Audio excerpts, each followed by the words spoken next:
teman-teman, hari ini Guru akan bercerita. Untuk cerita kali ini, tempat yang akan saya ceritakan adalah Desa Balamoa. Siapa yang namanya Balamoa? Mbak Kaila ya, namanya Balamoa ya. Tapi mungkin sudah pernah dengar cerita ini atau belum ya? Oh belum. Teman-teman yang lain juga mungkin belum ya. Di Desa Balamoa itu ada sebuah makam yang sangat terkenal. Di makam itu ada cungkuknya dan ada inskripsi kayunya. Di situ ada tulisan yang berhuruf Jawa dan Arab. Tulisan itu kalau diartikan ke dalam bahasa Indonesia adalah sesuai dengan surat dari Kanjeng Kyai Tumenggung Sosronegoro yang berkuasa di wilayah Tegal, bahwa yang membangun tempat ini berarti tempat mana? Balamoa ya. Yang membangunnya adalah Kyai Ageng di Balamoa. Jadi dari sengkala tersebut kita dapat mengetahui bahwa yang membangun tempat tersebut atau Balamoa adalah siapa? Kyai Ageng Balamoa. Kenal enggak ya dengan Kyai Ageng Balamoa? Enggak kenal karena tidak pernah diceritakan ya. Jadi hari ini Bu Guru mau bercerita mengenai Kyai Ageng Balamoa. Bu Guru mengambil ceritanya dari kumpulan cerita rakyat legenda Kabupaten Tegal, karangan Tahwid Budiarso. Mau tahu nggak ceritanya? Mau tahu banget. Tahu banget. Dengarkan ya. Jadi Pangeran Gunowo, ini ada seorang tokoh. Pangeran Gunowo adalah putra dari Sultan Hadiwijaya. Siapa? Sultan Hadiwijaya dari Kerajaan Pajang. Dari kerajaan mana? Pajang. Beliau itu menimba ilmunya lewat Sunan Kudus dan Sunan Kalijaga. Siapa? Sunan Kudus dan iya betul sekali. Sunan Kudus dan Sunan Kalijaga adalah Wali Songo. Betul sekali. Kegemarannya atau hobinya siapa? Siapa ya yang saya ceritakan? Gunowo. Pangeran Gunowo hobinya atau kegemarannya adalah menonton pertunjukan wayang kulit. Oh, senangnya nonton apa? Wayang kulit. Ada suatu hari Pangeran Gunowo diangkat sebagai putra mahkota. Putra mahkota siapa? Tahu. Putra mahkota artinya dia akan meneruskan menjadi raja setelah Sultan Hadiwijaya. Jadi dia adalah putra mahkota. Namun semenjak pengumuman tersebut, Pangeran Gunowo menjadi pemurung. Kenapa sih ya kok malah jadi murung? Bukannya senang, mengapa? Karena tidak sesuai dengan hati nuraninya. Pangeran Gunowo ini pengennya berbaur dengan rakyat, pengennya menjadi orang biasa, tidak menjadi pemimpin. Maka dari itu, pada suatu malam Pangeran Gunowo menulis surat untuk sang ayah. Pagi harinya, ketika matahari baru terbit dan ada suara kokok ayam. Gimana suara kokok ayam? Sang raja kaget mendapati surat yang ditulis oleh anaknya. Apa? Gunowo kabur? Hai Tumenggung dan Ulubala, cari Gunowo sampai dapat. Kemanapun cari dia sampai dapat. Bawa ke istana ini. Para Tumenggung dan Ulubala siap mencarinya. Maka mereka pun menyebar ke seluruh penjuru tanah Jawa. Berhari-hari, berminggu-minggu, berbulan-bulan tidak juga ketemu. Padahal sang raja sudah bilang, jangan pulang sebelum kalian mendapatkan anakku. Maka mereka bingung, ini gimana ya? Pangeran tidak juga ketemu. Gimana ini ya? Akhirnya mereka punya ide. Ide siapa ide? Pemikiran, punya pendapat. Pikiran, dibikinkan ini aja lah makam. Tinggal menyampaikan aja bahwa Gunowo sudah meninggal. Akhirnya dibuatkanlah makam tiruan. Itu mengapa kita banyak menemui makam yang tulisannya Pangeran Gunowo. Di Pemalang ada, di Kudus ada, dan tempat-tempat lain itu masih banyak tertulis makam Pangeran Gunowo. Karena dulunya itu para Tumenggung dan Walubalangnya itu karena bingung, yang nyari ke Pemalang membuat makam, yang nyari ke Kudus buat makam juga, yang nyari ke daerah lain pun buat makam juga. Makanya makam Pangeran Gunowo itu tersebar di mana-mana. Terus Gunowonya kemana ya? Gunowo mengembara. Dia mau memperdalam ilmu agama Islam. Dalam perjalanannya, ketika dia capek, dia istirahat di sebuah gubuk. Dan di situ dia bertemu dengan Kiai Tekuk Panjalin. Dia adalah pemimpin satu pondok pesantren. Maka dia pun meminta kiai tersebut untuk mengangkatnya menjadi murid. Setujulah Kiai Panjalin mengangkat Pangeran Gunowo menjadi murid. Pangeran Gunowo ini pintar sekali. Jadi ketika ilmu-ilmu yang diajarkan di pondok pesantren tersebut, Gunowo dengan mudah menyerapnya. Nah, pada suatu hari Pangeran Gunowo dipanggil. Oh iya, ada satu yang saya lupa. Dalam pengembaraannya, Pangeran Gunowo tidak menggunakan nama Gunowo, tetapi menggunakan nama Gunawi. Jadi ketika tadi prajuritnya nyari, adakah Gunowo di sini? Makanya tidak menemukan karena Gunowo mengubah namanya menjadi Gunawi. Pada suatu hari, Kiai Panjalin ini memanggil Gunawi. Gunawi, sini. Guru, ilmu itu sudah cukup. Semua ilmu yang ada di pondok pesantren ini sudah aku berikan semua kepadamu.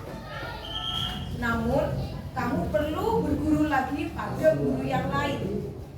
Maka, jalanlah kamu ke arah barat.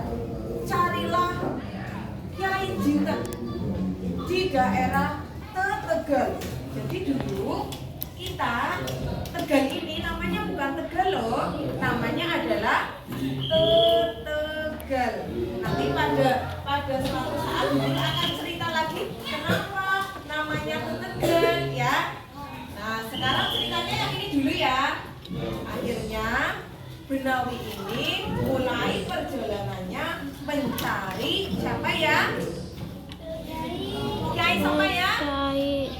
Kiai siapa ya tadi ya? Suruh nyari kiai siapa ya? Kiai Jinten. Siapa? Kiai Jinten. Dalam perjalanannya, ketika dia lelah dan beristirahat, mau sholat zuhur, ya, dia mau wudhu. Wudhunya ini dudunan keran, zaman dunia ini lanang keran. Adanya sungai, benar. Dia mau wudhunya di sungai. Ketika mau ambil air wudhu, loh, kok airnya putih? Oh, ternyata dari arah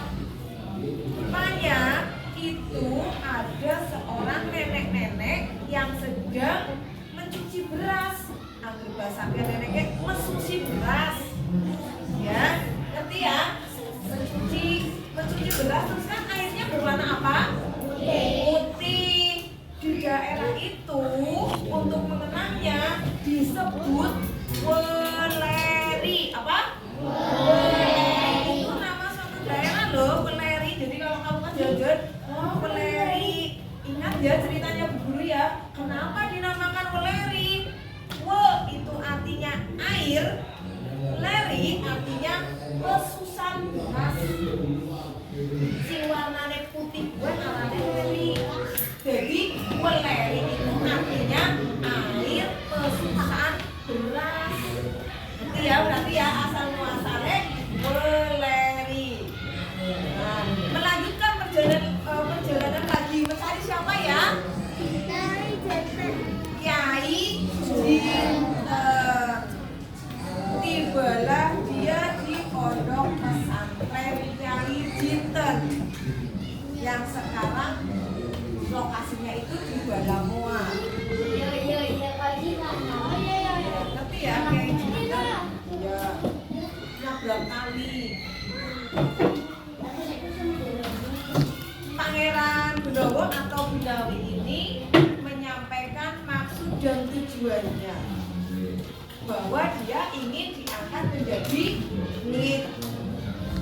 Di pondok pesantren tersebut tidak hanya ilmu Al-Quran saja yang diajarkan, tetapi ada ilmu bertani, bahkan ada ilmu kanuragan. Ngerti kanuragan? Silat. Ya.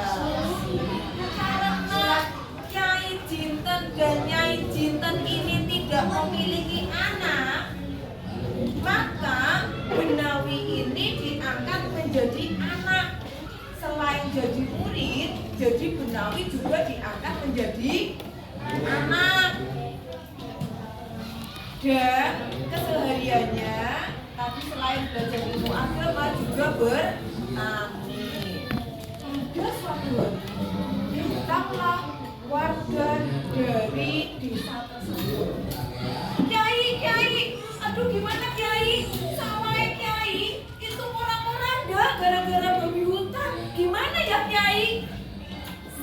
Ternyata masalah tersebut tidak hanya terjadi pada sawahnya Kiai Jinten saja, tetapi juga ada sawah dari beberapa warga juga yang diganggu oleh babi hutan.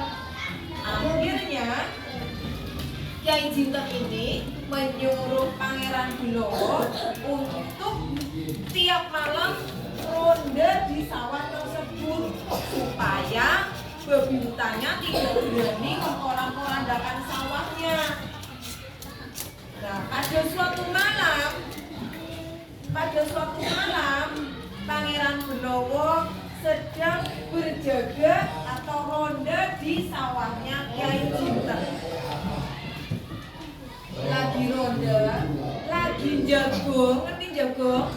Lagi duduk, terdengar suara gamelan penganut-anut. Apa ya hobinya tadi? Benawa atau Benawi hobinya apa ya kegemarannya? Nonton wayang kulit. Dia baru ingat, oh iya ya, nang tangga desa ada yang lagi pesta sedekah bumi ya, nanggapnya wayang. Aduh, gimana ini ya? Saya harus ronda apakah nonton wayang ya? Ronda, wayang, ronda, wayang, ronda, wayang, ronda, wayang, ronda, wayang, wayang. Senang sekali saya dengar wayang. Akhirnya Benawa atau Benawi ini memutuskan untuk menonton wayang. Namun sebelum nonton wayang, Benawa atau Benawi ini melakukan hal ini. Dia bersila di bawah ya, bersila, kemudian sambil tangannya disilangkan di dada, dia sambil mengucapkan ajian, dan dia sambil memejamkan mata, dan dia sambil melakukan La ilaha illallah.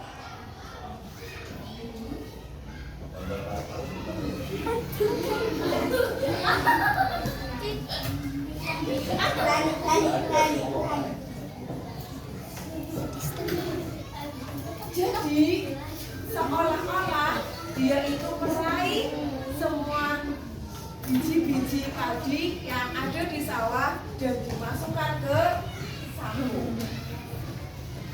Lalu dia pergi nonton wayang sampai subuh. Sampai subuh. Pagi harinya, Kyai Jinten mendatangi sawah. Kaget melihat sawahnya sudah tidak memiliki buah padinya, tidak ada biji padinya. Ini anak kemana? Disuruh jaga sawah malah pergi. Sawahnya berantakan seperti ini. Pasti dia lagi nonton wayang. Dasar. Akhirnya dia kembali ke rumah sambil menggerutu dan menyampaikan hal tersebut kepada istrinya. Nyai, dasar bocah ya, disuruh menjaga sawah malah nonton wayang. Sawahnya berantakan nih. Sabar. Orang bisa sabar, orang bisa. Sawah yang sudah aku kelola berbulan-bulan berantakan seperti itu. Hilang kesabaran saya. Tapi Nyai Jintennya tetap menyabarkan hati Jinten. Lalu kemanakah Benowo atau Benawi? Ternyata setelah nonton wayang sampai subuh tadi, dia mampir ke surau. Surau sih apa? Musola, bener. Zaman dulu menyebutnya surau atau musola. Mana apa? Ya sholat subuh lah. Nah, setelah sholat subuh, dia mampir ke sawah tersebut. Berarti setelah Ki Jintennya pulang ke rumah ya berarti ya mampir ke sawah tersebut setelah dari surau. Kemudian dia melakukan hal yang seperti tadi, dia bersila, kemudian tangannya disilakan ke dada, kemudian dia ambil dari saku. La ilaha illallah.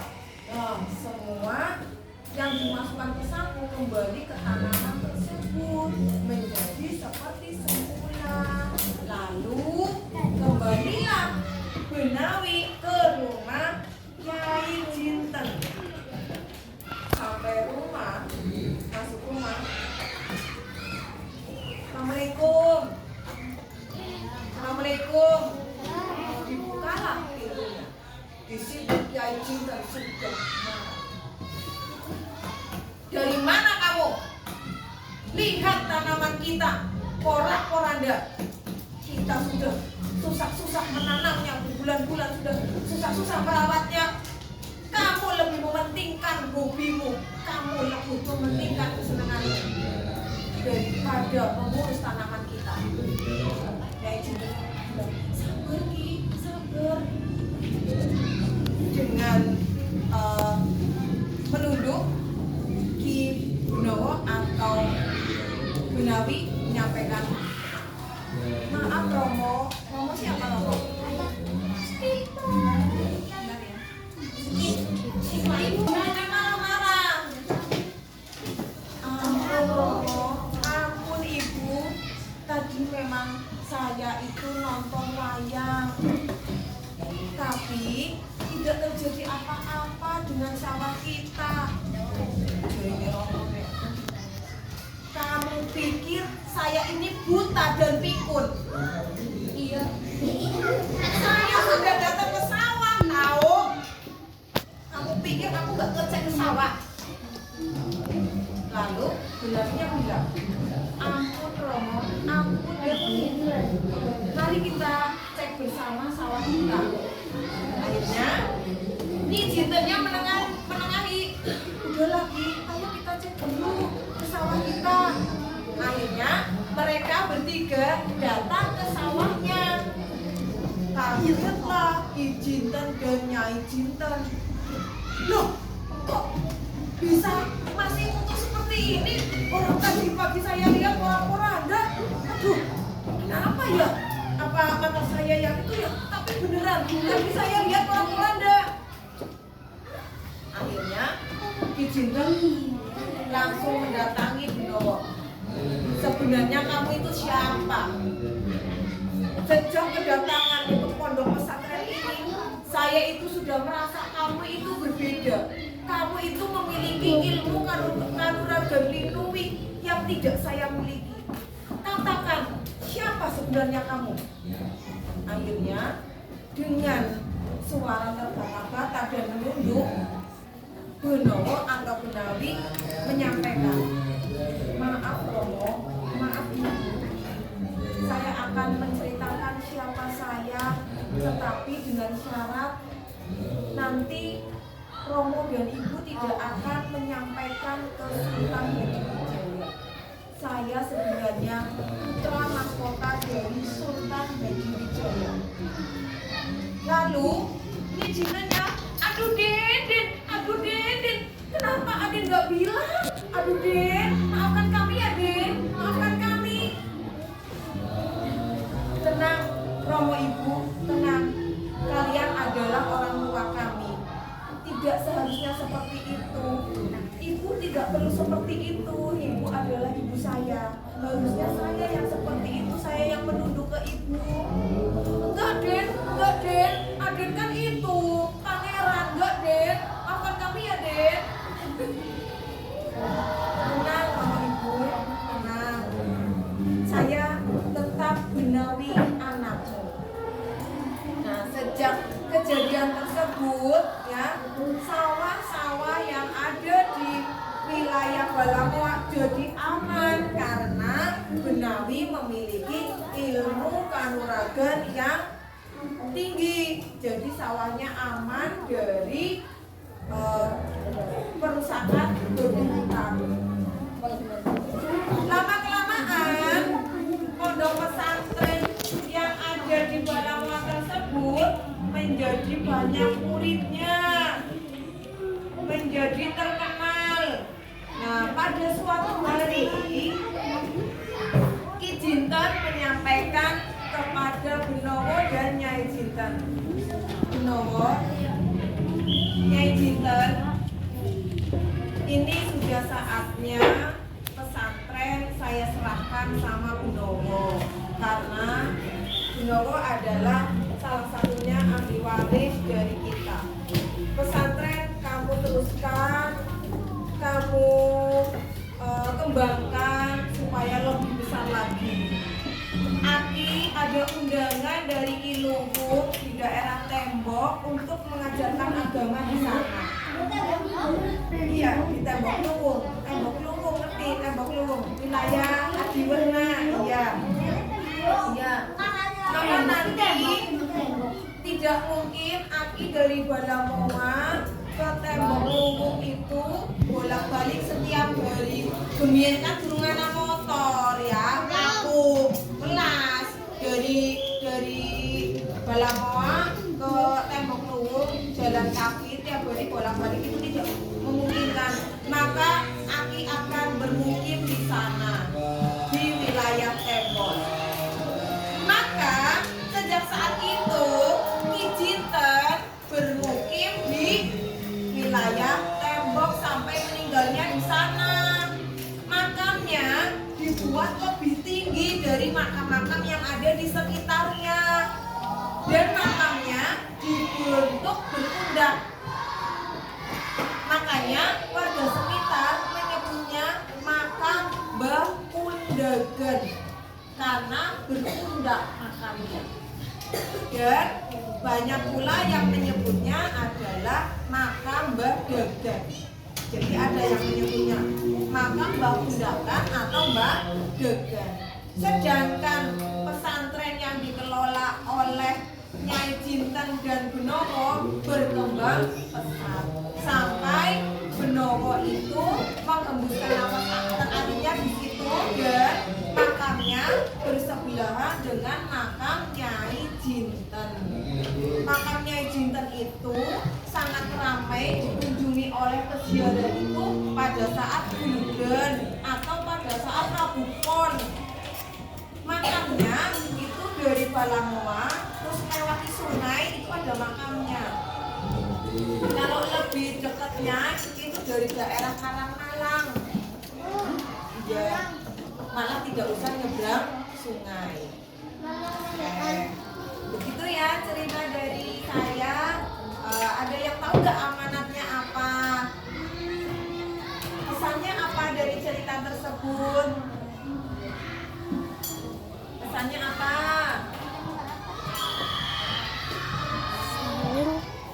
Andra mau menyampaikan pesannya?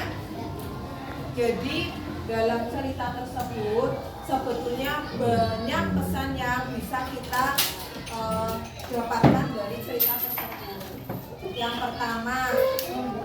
pertama dari tokoh Benowo ini, dia itu tidak mau jadi pemimpin karena tidak sesuai dengan hati nuraninya. Dia ingin selalu dekat dengan rakyat. Maka pesannya adalah kita harus bisa dekat dengan siapapun, entah itu kaya atau miskin. Seperti Benowo ini malah pengennya dekat dengan rakyat kecil.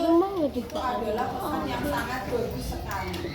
Kemudian kedua, kita harus bertanggung jawab. Dari cerita tadi yang Benowo suruh jaga sawahnya, dia kan tanggung jawab ya. Meskipun dia suka dengan wayang, tapi padinya tetap aman. Maka pesannya adalah kita harus bertanggung jawab.